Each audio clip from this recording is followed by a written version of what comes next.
Hello my fellow freedom builders and welcome back to the channel. Today we're going to have a quick look at a single stock called Autoliv. It is traded both in Sweden and United States, but I'm looking at it in the Swedish market because that is where I have actually bought it myself. So a disclaimer, I own this stock myself, just so that is clear.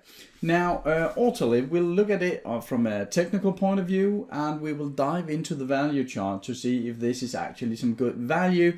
And I'm doing this to give you a sense of how I am using the value chart here in MyStockScanner, because I've gotten a lot of questions about it, and that is fair enough, because it is a bit of a strange thing, or a new thing, a way that many investors haven't looked at valuing stocks before. So I'm trying to make as many videos as possible where I'm showing you with real life cases what I'm actually looking at, and I'm hoping that that somehow can be educational.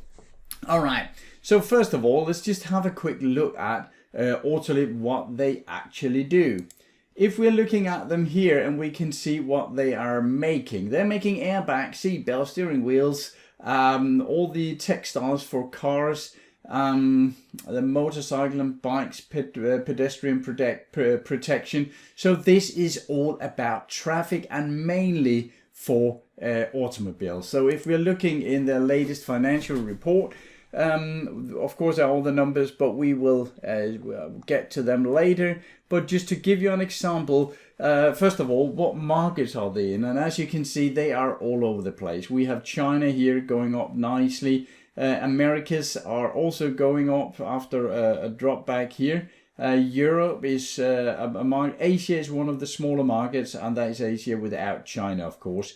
And this is the overall sales, and you can see for the last 4 years here it has been going up. Now what I wanted to show you here was you can see key launches in the third quarter of 2023. So this is some of the products they're coming out with. As you can see, they are delivering products for BMW, Honda, the Dutch Ram, some Chinese products I actually haven't heard about, Volvo, Peugeot, even Rolls-Royce, which is quite nice here. And they are delivering all sorts of solutions for them. So it is quite a broad spectrum here, and as you can see, this helps them a bit if one of the markets are going into a recession, and that is something I'll discuss just in a minute, because there are some dangers here that we should be aware of. But if we go back to, well, we can just have a look quickly at the chart here. As you can see, since the big drop here in 22, we have had a very, very good and solid upwards trending here. I have put a regression channel on. That is a regression line in the middle, and then 2 standard deviations in each side. And as you can see, it's just sticking to this channel here. Now what I'm looking at today is not necessarily a quick swing trade, but more of a long-term position in Autoliv here. And this is a good sign that it sticks here. And well, you shouldn't be too concerned if it is in the upper or the lower part of the regression channel when we are talking about long-term potential value investing.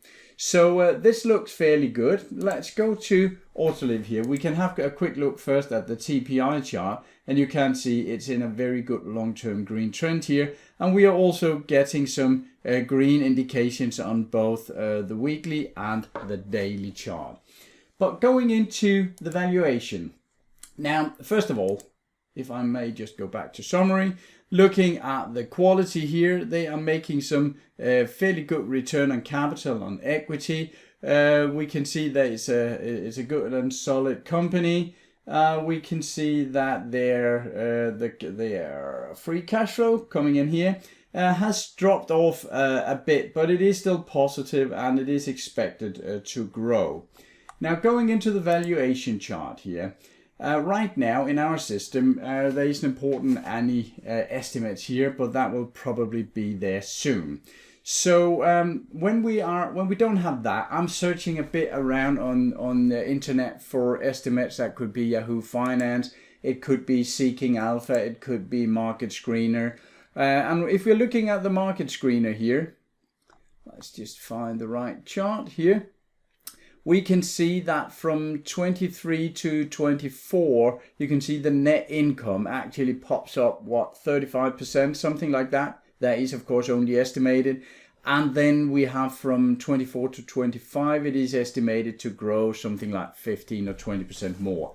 So if we put in here, when we don't have the numbers from the analyst, it just picks the latest. But we will put our own in here. We'll look, I put 4 year in here, but that is because we are closing a year soon. And then we have 3 full years here. So if we are putting in something like 20% growth for a start, we can always lower that later on. But this is a growth in earnings per share. So the next 3 years, they will have to grow their earnings per share by 20% per year on average for this to hold through.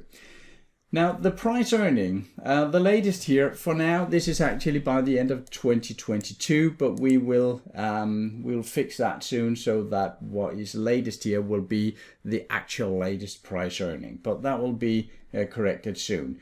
Right now, the price earning is roughly 20, so let's say it will stay there. It's not too high compared to the market. Now, let's have a look at these numbers first.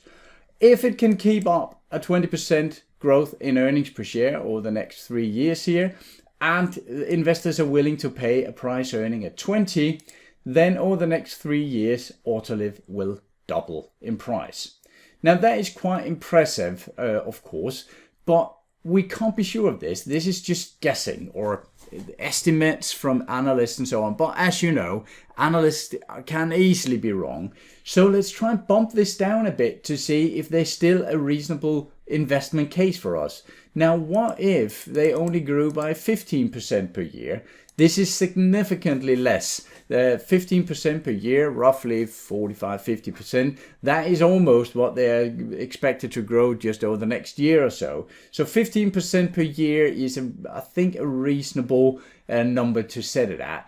Then we have a 65% gain. And as you know, the system is just taking the earnings per share when we get out here with this growth and multiplying it by the price earning that we are setting. So what if investors all of a sudden get scared and they're not willing to pay a price earning at 20? Well, let's bump it down to 15. Then we're still making 24% in these 3 years. Not as good as 100, I know, but it's still positive. And we can actually bump this even further down and make it quite a bad case. So instead of 20 as we started out with, we can put it at 13% here in growth the next 3 years and a PE of only 13. That is lower than any number we can see here in the averages. It has been somewhere around 22 and 35. So this is just to think a bit of worst case, because what is the worst case here? Well, they are delivering, they are a subcontractor, you can say, for the automobile industry. And we know that the economy is going a bit down in speed. Now, I'm not I'm not an advocate for the theory that the world will collapse and we will see a 50% meltdown in the economy.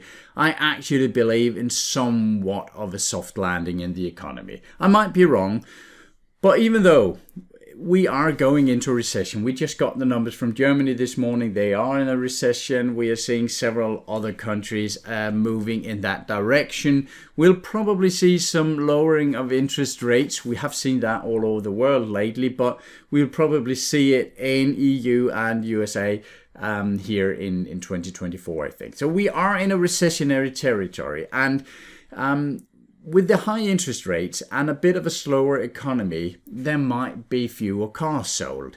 And many cars are bought on some sort of financial, where you get the financing via a leasing company, the bank, some sort of financing deal.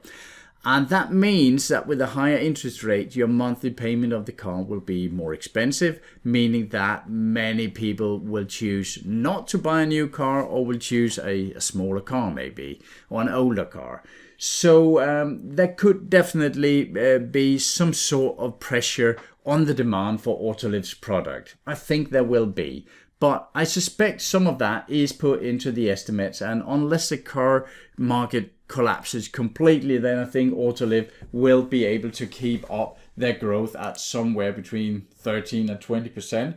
And I actually think that investors will be willing to pay a lot more than a PE of 13. So let's just say that it was 20. Then we have a good rise in prices here. But what if they actually got up to, let's just say, the average of the last 10 years? Then we see some massive growth. And if we have the 20% growth rate, then there is an enormously good case for the Autoliv stock. So as you can see, what I'm doing, I'm playing around with the numbers. I'm trying to say what do analysts say right now?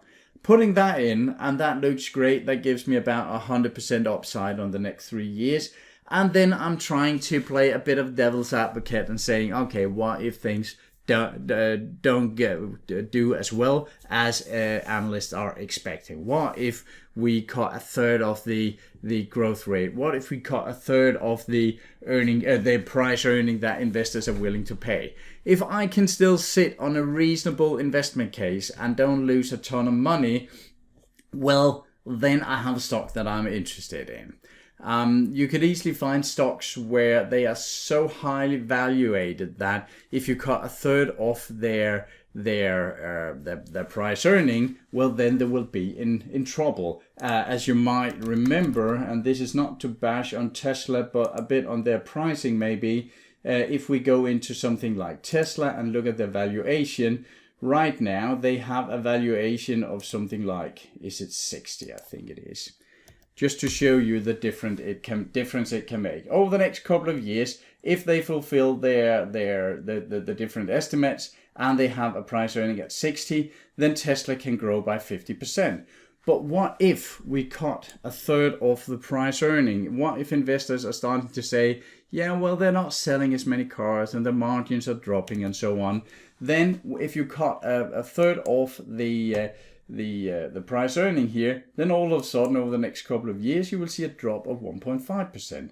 I'm not saying that is happening, it's just to show that some stocks are priced in a way where if you start to play around with the numbers, you get a negative result. We don't get that here in Autoliv. We actually get a reasonable result even though the price earning drops quite a lot. So I hope this makes sense. As always, you're welcome to shoot me some questions or comments about the system and everything. There will be a link below the video to MyStockScanner. You can test that for free for 14 days and you can also use it for free afterwards. There are just a bit of limitations. There's some credit system, but you can read all about that on the page. That's all for now. I hope this was some sort of educational and inspiration for you. This is not a buy recommendation anyway. You should always use your own method, strategies, risk management, and all that sort. And remember to smash the like and subscribe button, and I'll talk to you again shortly. Until then, take care of yourself and your money out there. Bye.